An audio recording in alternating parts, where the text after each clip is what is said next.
everyone and welcome to the Captain's Video Weblog. We are Thursday, March the 31st, 2016. Actually, we're Friday, and it's 4:40 in the morning. So it's most likely that I miss a lot of the usual pranks of April's Fool's Day, but really, to be fair, that's not the first year. Like, ever since I've learned that the BBC was doing all those crazy things, and since the English only doing it in the morning, I've never been able to see them live. Like, the biggest one was probably the one when they said, "Yep, the Earth has exploded. We're all dead." Writing this article from the afterlife. I think it would have been perfect to conclude that, that literally one-line article by "Have a nice day." But yeah, so I finally managed. Well, I won't say I've finally managed, because who really cares about managing to watch wrestling? I watched the past Raw, the last Raw before WrestleMania, which is the Go Home show, and the Go Home show to NXT of NXT before NXT Takeover Dallas. I'm really excited about NXT Takeover Dallas. I'm not that excited about WrestleMania, because this is, unless they turn Roman Reigns heel and like the most vicious heel ever, there's no way this can end well. Like, they're setting themselves up for like the worst failure in a long time.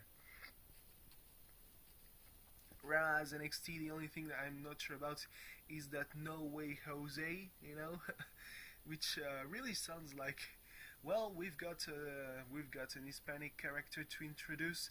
Hey Vince, you always said you wanted to be part of the success of NXT. Well, you're going to be in charge of choosing a Hispanic gimmick. You're okay with that? And that. I mean, at the same time, it can also work. The most ridiculous things have worked on NXT. Aiden English, he's a thespian. He used to come out singing before he started teaming up with Simon Gotch. I was going to call him Ryan Gotch, which is a portmanteau of his first name on the indie circuit and his family name from NXT. So yeah, I mean, God, I really liked this episode of NXT. American Alpha. Like, I'm usually a fan of what's called the spot monkeys. The guys who do flippy shit. And American Alpha, they are both really talented and charismatic amateur wrestlers. They come from one is I think college champ or something like that. The other was at the Olympics. So yeah, they have got some pedigree. If I may say so myself, ha ha ha. Jokes about Triple H in NXT. That can only go well. But yeah, they don't do flippy shit. They have a very flamboyant style of wrestling, which is, I wouldn't say solely based on amateur wrestling, like Greco-Roman wrestling or stuff like that. But there are a lot, and I mean, almost all of their repertoire is based on amateur wrestling. Like, the only thing that I can feel is not really amateur wrestling is their finisher, as it is a combo, a Zack combo. I'm really glad that there's a real tag team, division. Like, sure, they were two dudes put together, but what one has done in the past, and you know what the other has done in the past. It. I'm not saying that it was obligatory. I won't say that they must have had some, unknown but innate synergy because of that. But fuck, ever since their first match, they've been knocking the ball out of the park, and that's really a good thing, because um, with all the respect I've got for the tag team division, most of the teams are jobbers, and worse even, there are usually solo jobbers who are put in teams together to become tag jobbers. So that's not really a good thing. Um, the only teams are the Revival, who are the champions, um, Blake and Murphy, who are now just glorified. Um, well, I mean, how could I say? They are there to bear the weight of Alexa Bliss, who is becoming one of the top attractions, of the women's division in NXT. Uh, really, I wasn't too sure about her when she debuted, but she's shown a lot of good stuff, and I mean, she's still a bit rough, but I guess that's kind of her character, and that's not something that I will criticize. But yeah, lots of good things in NXT. Like there's the championship match. The main event is Finn Balor versus Samoa Joe. Like it's almost as disproportionate as Bayley versus Nia Jax, and yet Bayley retained her title versus Nia Jax through pretty much only the will to fight, the will to keep her title. This time between Finn Balor and Samoa Joe is going to be something else, because Finn certainly wants to keep his title, but Joe is like the prototype of the dude who's tried once in WWE, didn't get kept, and made a career outside WWE just to come back and pretty much steamroll everything on his way. Uh, of course, there's Shinsuke Nakamura's debut against Sami Zayn. That's really the passing of the torch. You can feel that Shinsuke is not going to stay on NXT for a long time,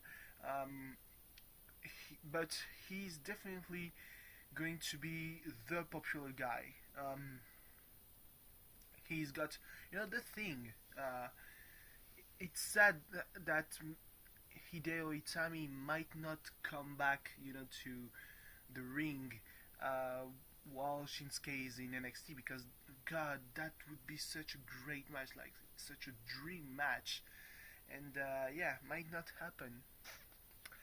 Unless they want to, really do something crazy and make Shinsuke Nakamura a mainstay of NXT, but that would be a kind of weird decision to make.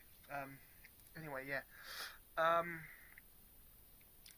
There's Asuka, who faces Bayley. That's once again a tough challenge for Bayley, but everything has been a really tough challenge for Bayley. I think the only time I've seen her enter the ring for a title match and not thinking, she might lose her title or she might not win the title, was against Carmella. I've got nothing against Carmella, but Carmella seemed like such an easy opponent for Bayley. Like, Bayley has been against Charlotte, she's been against Sasha Banks, she's been against Nia Jax, and now she's against Asuka. And oh boy, that's a lot of tough, really tough challengers, opponents, and that only makes her, through winning or even through losing, because even if she loses to Asuka, she will do it with a lot of panache, if that's even a word in English. But yeah, she's not going out without a fight, and that's really great. You know, like um, I even if that means that she's going up to the main roster, I'm all okay with that. You know, and there's also Austin Aries versus Baron Corbin. Baron Corbin, who's kind of won me over with the line that yeah, you can sell photos of me and sit next to Virgil in conventions. Oh boy, yeah. But coming back to Raw, uh, Roman Reigns got booed, but it was it. I mean, it had to happen. It was in Brooklyn. Brooklyn is Smart Central, um, or Central Smart if you want to do the cognate with Central Park. Eva Marie was introduced as a face, and even if she had improved in her wrestling, which she has a bit, but she's still slow. She's been built as a heel, and a really hateable heel on NXT. How do you want to make her come back as a face on Raw for WrestleMania? You know, Roman Reigns got actually booed so loud that they edited the bits where he was in, just to make the boos kind of disappear. But I mean, that's when you do it about 5 minutes after it happened. That's not gonna work. Are you dumb? Maybe, I don't know. So yeah. Um, I mean, it was not a forgettable role, but it wasn't definitely the best thing for a go-home show, especially for WrestleMania. But there's been worse in the past few years. Like, I remember a go-home show that was literally its only saving grace was having a Pier 6 brawl at the end, between all the big contenders and the big champions. You know, that was sad. Yeah. So anyway, today was a big day in all the social tension that's happening here in France. A stark contrast between the day where protests have degenerated with the riot police being really dumbasses, you know, throwing tear gas on the balconies of people. Yeah, like that's cool. Or gassing, you know, spraying tear gas on people who are doing a sit-in, and the media always saying, yeah, you know, they were shooting bottles. Yeah, that's one dude literally throwing an empty plastic bottle at that dude who is currently spraying the people doing the sit-in. Yeah, as if that's going to. I mean, sure, that's going to make things worse, but hey, you're being a shitty drone of the government, you know. Worse even, there was this video in Rennes, or where I know that they weren't authorized to go through the small streets, but they attacked with batons people who were barely holding up signs. You know, they're not the ones throwing shit at you. There's been witnesses saying that the police were calling for for people to go away, while effectively closing up the only two ways to go. You know, when you're putting the riot police in that kind of situation, it's that you're expecting tensions to occur. And there are people who feed off that, and they will only come to make tensions, to aggravate, you know, the whole thing. Yeah, that's kind of a vicious cycle, and there's no way to stop that, I guess. But yeah, that was the most reported thing on TV, unlike tonight's standing night, or in French Nuit debout, which was pretty much the version of the Occupy movement, and the 15M El Quince de Marzo in Spain, which was the start of the big movement that really rocked through Spain, so much so that it created a political party, Podemos, which gained a lot of seats in the parliament last year. So much so that they couldn't form a government yet. So yeah, maybe that's the start of something great in France. And I mean, I guess it's not too late. It's really before the time of the elections. So maybe that's a good thing for the country. Now I will see if that's just a one night thing, or if it will go for as long as they said. They say that they would occupy the place of the Republic for 3 days, and they had the authorization to. So that could be the start of something huge, even more huge than May of '68. You know. So yeah. I mean, I guess I'll keep you updated on that. Oh, also, great news! I apparently have an internship. I'm. It seems like I'm overqualified for the place where I asked, but they are grasping at straws to find me something to work on. So more on that later. You know, in later editions of the Captain's video weblog. Fuck! I fucked up right at the end. Anyway, thanks for watching. See you tomorrow. Bye bye.